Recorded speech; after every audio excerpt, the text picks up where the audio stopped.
Hello again, it's Miss Jean. I'm here to read to you from our book, The Wild Robot. Chapter 49, The Flyer. With coaching from his mother, Bright Bill was becoming a truly exceptional flyer. He wasn't the biggest or the strongest, but he was the smartest. You see, he and his mother had started studying the flying techniques of other birds. They'd sit for hours and watch how hawks and owls and sparrows and vultures move through the air. Then they'd go up the grassy ridge and Bright Bill would practice what he had learned. Soon he was diving and swooping and darting and soaring around the island. The adult geese frowned at his flying tricks, but the goslings thought he was amazing. Each morning, a gaggle of them would wait on the water for Bright Bill to lead them into the sky. And then, a few hours later, he'd return home to Roz, shaking his feathers and honking about his latest airborne adventures.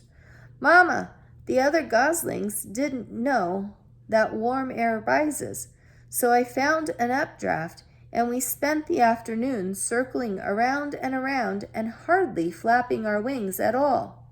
Mama, did you see the lightning storm today?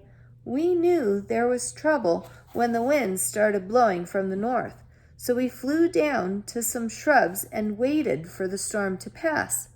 Mama, we just tried to fly in formation.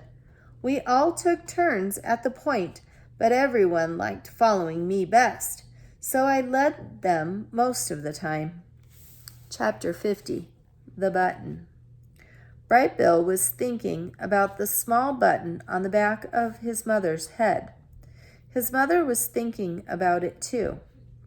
They couldn't stop wondering what would happen if the button were pressed. And one day they decided it was time to find out.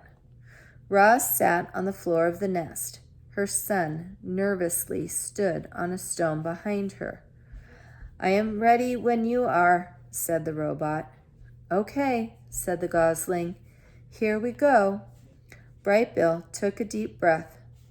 Click. Roz's head relaxed. Her quiet whirling slowly stopped. Her eyes faded to black. Here's the picture.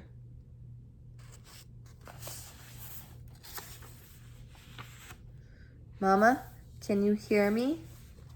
There was no answer. Bright Bill waddled around and looked at his mother's face. Her strange spark of life had gone out.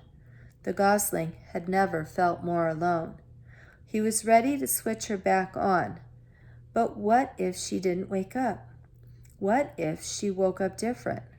The gosling was afraid to press the button, and he was afraid not to press the button. Bright Bill took a deep breath. Click. Roz's head tense. Her quiet whirling slowly started. Her eyes began to glow. "Mama, can you hear me?" "Hello, I am Rosum Unit 7134, but you can call me Roz." The robot spoke these words automatically in a language Bright Bill didn't understand. His little heart raced as his worst fears seemed to be coming true. But a moment later, her familiar voice returned, and the robot said in the language of the animals, "Hello, son. How long was I out? It seemed like only for an instant to me." "You were out for a few minutes," said the gosling, as he hugged his mother, "but it seemed like forever to me." Chapter 51, The Autumn. The days were getting shorter, the air was getting crisper, and one morning Roz walked out to find a layer of frost on the garden. Autumn had come to the island. The tree leaves, which had been green for the robot's entire life, turned yellow and orange and red. Then they let go of their branches and floated down to the ground, and the forest gradually filled with the sounds of creatures scurrying through the dead leaves. Tree nuts were also falling, thunking onto roots and rocks and occasionally clanking off the robot. The smell of flowers faded as blossoms withered. All the rich scents and colors of the island were draining away. The animals were also changing. Furry animals were growing more fur. Feathery animals were growing more feathers. Scaly animals were starting to look for new homes. "Yep, it's cooling off," croaked one frog to another. "Before long, it'll be time for sleeping." "Yep. I'd better start looking for a good hole," croaked the second frog. "Have you found one yet?" "Nah," croaked the first frog. "I'll look for a hole next week. For now, I'm going to enjoy the warm sunlight while it lasts." "Yerp." Many of the island animals were already thinking about their winter hibernation. Frogs, bees, snakes, and even bears would soon disappear and spend the next few months resting out of sight. And then there were the birds. Some birds, like owls and woodpeckers, would spend the winter nesting and eating the island's few remaining edibles. But the migratory birds were preparing for the long journey south to their warm winter grounds, and among the birds destined to leave were the geese. Chapter 52. The Flock. Bright Bill slowly waddled into the nest. He had a confused look on his face. "Mama, the other goslings said that we have to leave the island soon, and we won't return for months and months. Is that true?" "That is true," said Roz. "You know that geese migrate south for the winter." "Will you migrate with us?" said Bright Bill. "I cannot fly or swim, so I will not spend the winter here on the island." "Can I stay with you?" "I do not think that is a good idea. I think you should migrate with the flock." "How long will the migration take?" said Bright Bill. "Where will we fly? When will we come home?" "I do not know," said Roz. "Let us go ask the others."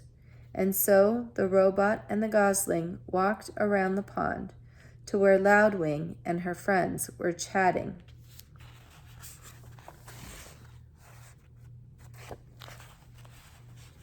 "Hello, everyone," said Roz. "Bright Bill has some questions about the flock's upcoming winter migration." "And we'd be happy to answer them," said Loudwing. "What would you like to know, little one?"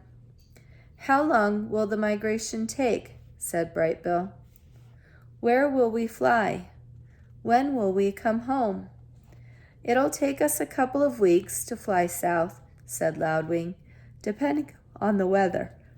We'll join the other flocks at the beautiful lake in the middle of the great sprawling field," said another goose.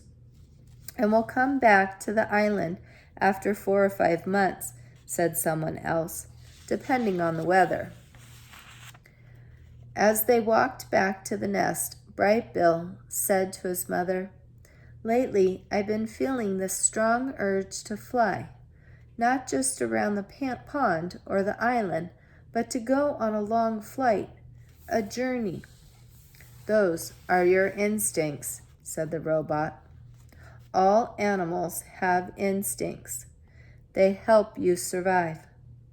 "Do you have instincts?" said the gosling. "I do have instincts. They help me survive also. My instincts are definitely telling me to fly south for the winter," said Bright Bill. "I just wish you could join us. I am going to worry about you while I'm away." "Don't worry. I will be fine," said Ross. How bad could winter be? Thank you so much for joining me.